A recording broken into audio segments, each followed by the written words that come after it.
Righto, the biggest question for four-wheel drivers, should you run mud terrain tyres or all-terrain tyres? We're out in the bush today because we're going to put it to the test. The ultimate test, in fact, behind all the mud on that 79 is a set of well-driven 33-inch mud tyres. That's because I've had them out through the bush and down on the beach testing how they go in the rough stuff. And right here I've got a set of all-terrain tyres. So 10 years ago you could be forgiven for thinking that there was a massive country mile difference between mud terrain tyres and all-terrain tyres. Mud terrain tyres were always good off-road, they were very noisy, you didn't get good mileage, and they made your four-wheel drive handle pretty poorly when it came to the blacktop.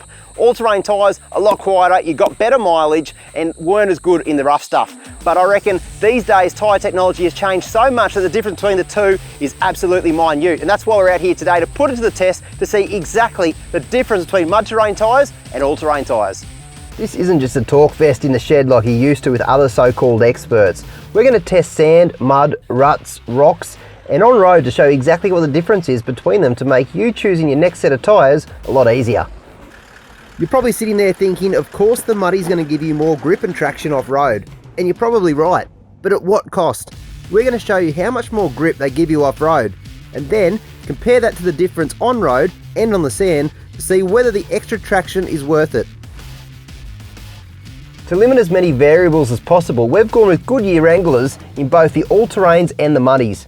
The all-terrains are a 33-inch Goodyear Wrangler Duratrac. As you can see, they're a tiny bit more aggressive than your traditional all-terrain.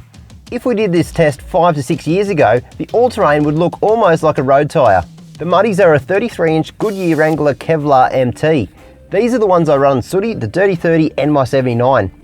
I'm really interested to see the difference running these all-terrains on my 79 makes, as I've run muddies on them since almost the day I picked it up.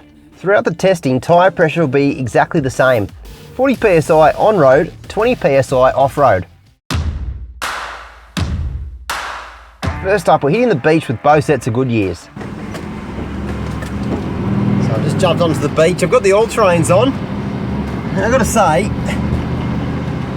they are going all right. Just a soft little bit of sand just as you get on the beach there. And now I'm going to purposely stick up on this soft sand and just really test these things out. You do certainly notice when you take off the all-terrains, well, they don't grip as much, and they don't sort of cut into the sand as much as a mud terrain tyre. When you're up and going, both are very, very similar. I think if the sand was really soft, I mean like the softest sort of sand you're going to find anywhere in the country, all-terrains would be the pick. Look at the difference in tread patterns between the muddy and the all-terrain. The muddy has bigger lugs and wider gaps between the lugs. If you think of these like teeth, the muddy is clearly going to bite into the ground a lot harder and get more traction. In soft sand, there's nothing to bite and grip on. You'll just keep digging deeper until you're bogged. The all-terrains will bite less and float on top of the sand, meaning it'll drive a lot easier and you won't get bogged. I've just come to a dead stop on the beach. I just want to take off in first gear and just labour and let the tyres do all the work. And you can see with those all-terrains, it was pretty smooth takeoff. They didn't bite in and just gripped, and the 79 took forward straight away. These all-terrains are just built for the beach, you can tell. The muddies weren't by any means bad on the beach, but you can tell that if you're in very soft sand, the all-terrains will perform better. Righto, time for some mud. I bet you predicted the muddy to come out as a winner here. We've found an insanely deep and boggy mud hole to put it to the ultimate test and prove once and for all what's best. Well, there you go. That wasn't a little bit stuck, that was very, very stuck. I drove in with a lot more momentum. I knew that with the 33 all-terrain inch tyres, I'm going to give it heaps through the mud, just trying to use momentum to get me through. But even doing that, I just came to an abrupt halt. With the 33s, I got through. It took me a couple of goes, but I was able to get traction, go backwards and give it a couple of nudges at it, and I finally just got through. With the all-terrains, there wasn't a chance in hell because I was about halfway through, stuck, couldn't go forward, couldn't go back, and even under the winch, I felt that I wasn't really going to get out anytime soon. There was a proper recovery, that one, and pretty stuck. It's pretty obvious with the name mud terrain tyre, of course they're going to be a lot better in the mud. They're suited for that sort of stuff, but it's not until you get in a situation like that where you actually put it to the test that the mud tyre really trumps the all-terrain in that sort of sticky stuff. They're called muddies for a reason. You can see here in the slow-mo exactly why. See how as soon as the muddy lost traction and the wheels spun, it flicked out all the mud and cleaned the tread so it can bite again. This is because of the bigger and more aggressive tread blocks and the bigger gaps in the tread. The all-terrain clogged up with mud and couldn't get rid of it enough, so it couldn't find that extra traction like the Muddy did. It's absolutely clear that the more aggressive your tread design is, the further you're going to get in muddy conditions. When people think mud tyre and traction, they think it's going to help them purely in mud. Over the years of four-wheel driving, the places we've mostly relied on our tyres' help is in big ruts, slippery rocks and shaly hill climbs. Let's see how each tyre goes on tough four-wheel drive tracks like this. I'm just coming to a very steep section of track. There's a few big ruts. Hang on, I better take a better line there. Boy, you got to give it a little bit more momentum with the all-terrain tyres, that's for sure. And pick a pretty good line. They just lack a tiny bit of grip, as you can imagine, compared to the mud tyres. But the difference between the two tyres really isn't that far apart. I'm going to make a big call and probably say it's about 10% difference, so that the mud terrain tyres will give you about 10% more grip and traction. You can see it's really struggling a little bit to get up here in the all-terrain tyres. Now you might think 10% isn't much of a difference, and for many of you and many tracks in Australia, it's not. However, when you start doing tougher tracks with bigger ruts, more mud, steeper inclines, and that 10% can be the difference between getting up a track or not. Got this bit stuck there, I'm going to have to choose a different line and give it a little bit more right boot. Alright, let's try this. Now, it's another thing with the all-terrain, it's just a little bit hard to get going again from a stop-start on a steep, shaly hill like this. I can't take the exact same line I did with the muds, and this track is just providing to show the exact difference where the mud sort of will excel over the all-terrain. So, alright, it's not going to drive up there. I think we found the limits of the all-terrain tyres, a little bit of locker, and there we go, that's made it a lot easier. Now, I thought I'd get out of the vehicle just to show you what I reckon is one of the biggest differences between the mud terrain tyres and the all-terrain tyres.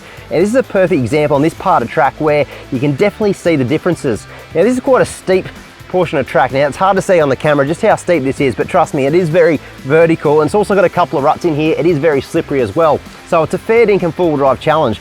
Now with the mud terrain tyres, I was able to track up this line here, and the vehicle stayed very true. I didn't need to use lockers.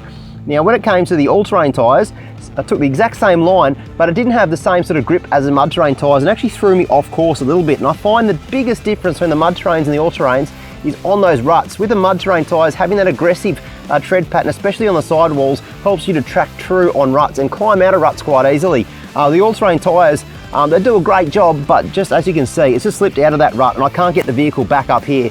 Now it's nothing a little bit of locker won't fix, but it does illustrate the point. Now, while it's not worlds apart, the difference between the two tyres, you can definitely see the mud terrain tyres in this particular portion of track work a lot more effectively compared to the all-terrains. But I'm going to chuck a little bit of locker on and I should be able to drive straight out of here.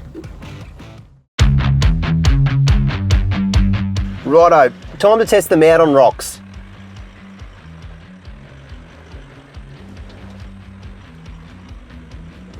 You can see here the Muddy gets immediate grip on the rock ledge and there's no wheel spin at all. Too easy. With the all-terrain, the front gets up no worries, but as soon as the back gets to the rock ledge, you can see I've lost traction and the 79 starts to slip off the line. Game over.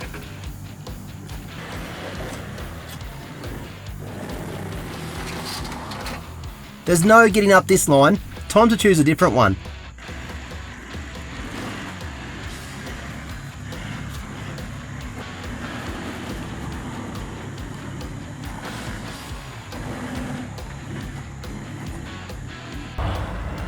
Well, have a go at that. I've opted for a different line that time with the all-terrains on. With the muddies, I drove up that rock step pretty easily. It was kind of a committing line, but the muddies just held very true. Now, even with the locker on, with the all-terrains, I could just feel that rear of the vehicle start to slide across, and then the front started to follow. Now, I probably could have given it a little bit more momentum.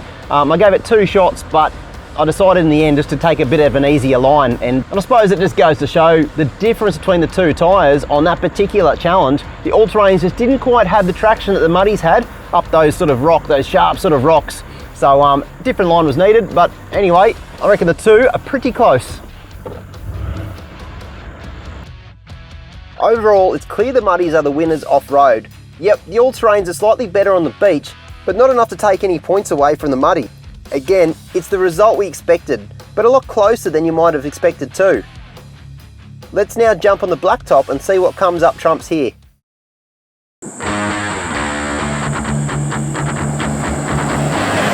Now, one of the biggest decisions between buying a mud terrain tyre or an all-terrain tyre is how we use our tyres. Now, typically we spend a lot of time on the tarmac, and that's why a lot of people use all-terrain tyres all around, because it gives them a vehicle that's suited for all terrains on the highway and of course off-road. But technology's come a long way, especially in mud tyres, and I reckon the difference between the two is not as far as it used to be. So here we've set up a slalom test, and we're about to test the difference between mud terrain tyres and all-terrain tyres, doing a basic slalom test, 60 k's an hour, 4 cones spaced 20 metres apart. So this test here should hopefully give us a very good idea how the all-terrains are going to handle on the road compared to a set of mud terrains. So at 60 k's an hour through the slalom, to be honest, I didn't feel a huge amount of difference. Both tyres grip so well to the ground. The Duratrac all-terrains gave me a little bit more control, but honestly, very hard to tell the difference. When it comes to braking, we got up to 80 k's an hour and hit the brakes at the cones. The all-terrain stopped me at about 19 metres, the muddies a tick over 21 metres. 2 metres in many situations is a small amount, but also could be the difference between crashing or not. Overall, I'm very surprised at how close they are here. The muddy has performed very well.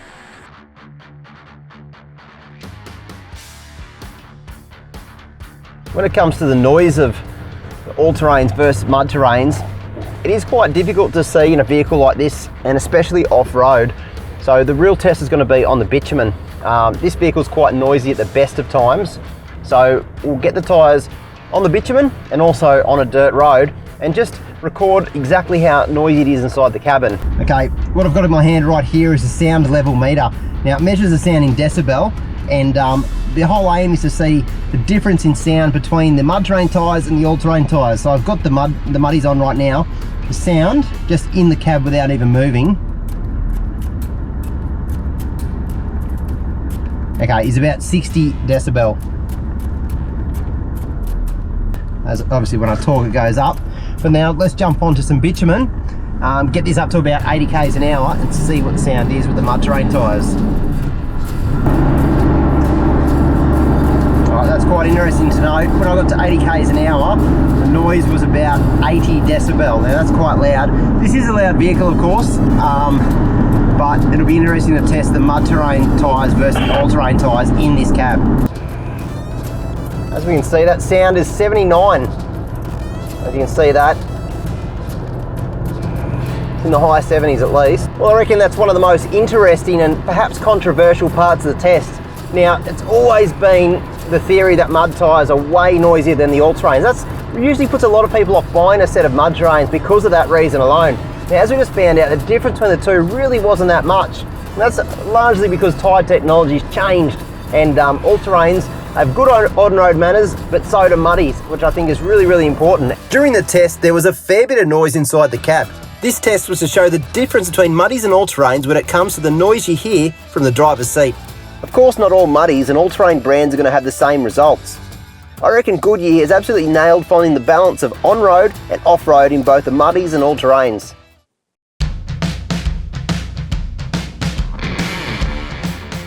Well, there you have it. Over the last couple of days, we've tested the all-terrain versus the mud terrain tyres in a variety of different conditions, from the soft sand of Bribie Island to out here in the Glasshouse Mountains. Now, when it came to the off-road testing, there's no doubt about it, and you sort of would expect this from this sort of test, is the mud terrain performed really well in the hard stuff. There's no doubt about it. But surprisingly, the all-terrain almost kept up with the muddy, which we didn't really see. There's only a couple of little points where the all-terrain fell behind the muddy in performance, but otherwise, the all-terrain did really, really well. So, what's better, all-terrains or mud terrain? Let me answer the question by saying this. For my two four-wheel drives that are going to do the tough forward driving, sooty in the dirty 30, 100% I'm going to choose some Goodyear Wrangler MTRs. They are better off-road, and as we've proven, still really good on the road as well. For the 79 that spends most of its life on the blacktop, towing boats or on the sand at Fraser Island, and some less hardcore tracks, I would more lean towards the Duratrac all-terrains. I don't need the extra 10% off-road capability, and they're fantastic on the blacktop and beach.